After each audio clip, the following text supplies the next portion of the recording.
Good morning, Mike the MC, bringing you the self-care video. Today I'm going to cover 29 of the Catechism with respect to loss of focus. This will be a great topic to discuss with respect to every person, especially those who think, oh, I'm content, I'm happy, what more do I need to do in life?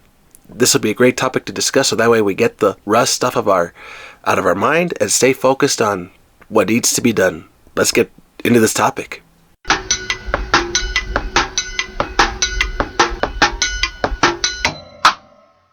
So here's number 29 of the Catechism. So number 29 states the following: but this intimate and vital bond of man to God can be forgotten, overlooked, or even explicitly rejected by man.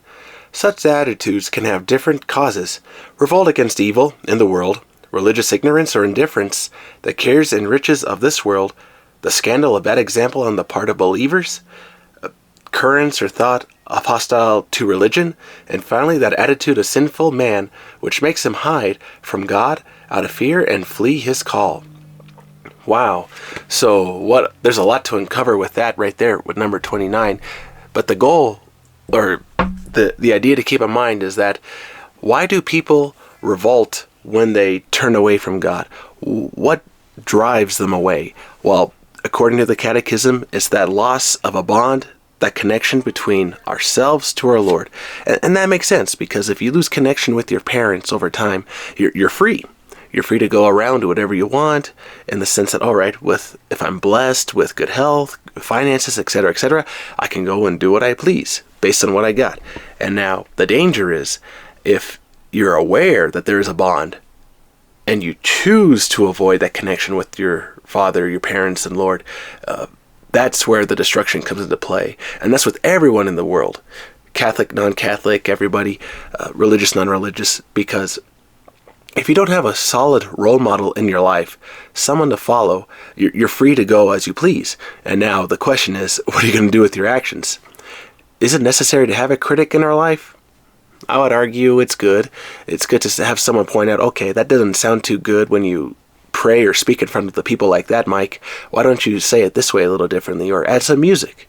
And yeah, critics can share with you what they know, but on the other side of things, when we get discouraged by that criticism, I would argue that's where you focus, hunker down, and really say to yourself, okay, this is what I need to get done. This is what I have to do, because you know something has to be done. Now the question is, when we look at leaders in the world, do they follow the will of someone greater or their own will in mind? You could think of all these famous world leaders in mind and just wonder, wow, that man may not be following the will of God, and now their country is in disarray because of it. Or maybe that country's thriving because that king or that president is keeping in mind that they have to serve the people and are responsible to those that they are taking care of. Now, it's cool because this hierarchy of responsibility kind of trickles down to all the people across the world. And now the question is, with respect to that revolt, now going back to ourselves on the personal level, I would argue, okay, who are you responsible taking caring for? For me, it could be my family, my friends, nieces, nephews, parents, etc., my school, my students. And am I doing a good job being a good role model for them, remembering that I have to follow God and that He is with them as well? And so in that bond, if there is a break, a snip, somewhere in that connection, a break of the chain, then we're going to have some trouble, dysfunction. And arguably, that's where a lot of negative things happen in life, where in society, if a school district, a community is not really thriving, where's the disconnection of responsibility from the leadership to the people? And people will say, well, I mean, that's just life. I mean, things happen. And yeah, I agree with that, of course. But it would be nice if your town and community would help the people in some way on a bigger scale. I don't know, having another grocery store, having another library, a fund center even, having something for the kids to get involved with, something that helps the community and the people have an identity. And then when we lose that identity as a community, then we ourselves start to deteriorate and fall into that as well, because we don't have the bond with our Lord, and we deteriorate because of our habits. I know I'm kind of covering a lot of things right here, but the point is, before I get back to ourselves, if the community is not thriving, chances are it'll affect the people in each home. Now, coming back to the people in each home, to ourselves individually, with our habits, if we choose to ignore our parents, not follow the guidance of a critic or someone's advice, are we able to succeed on our own? It's possible. But if we choose to do so against the will of someone that's greater or with us or below us, if we choose to go against their will, then that's where the sin, the destruction comes into play. Abuse comes in, family, dysfunction, divorce, even with friends and family. And you just separate yourself because you chose to go your own way.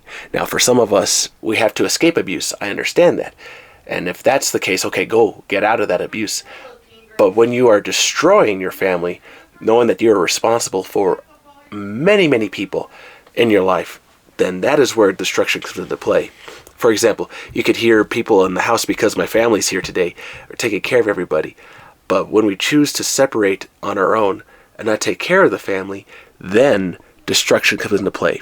And so, like, after this, even example, after this video, I'm going to go back to the family and spend time, have fun, meal, talk some more, etc., because I'm a part of something that's great. I have responsibility. I have to take care of and help people that are in my family, of course. But if I choose to hide and neglect myself from something good, there's the destruction coming into play. And our sinful habits separate us from God, and we choose to go against humanity in some way, you could argue. And so how do we break that? Keep having a connection with people in your life.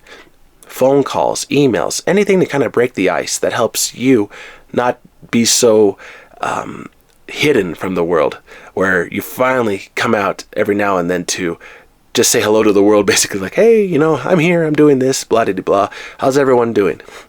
That way it helps you and your mind know that you belong to community, that you're loved and not alone.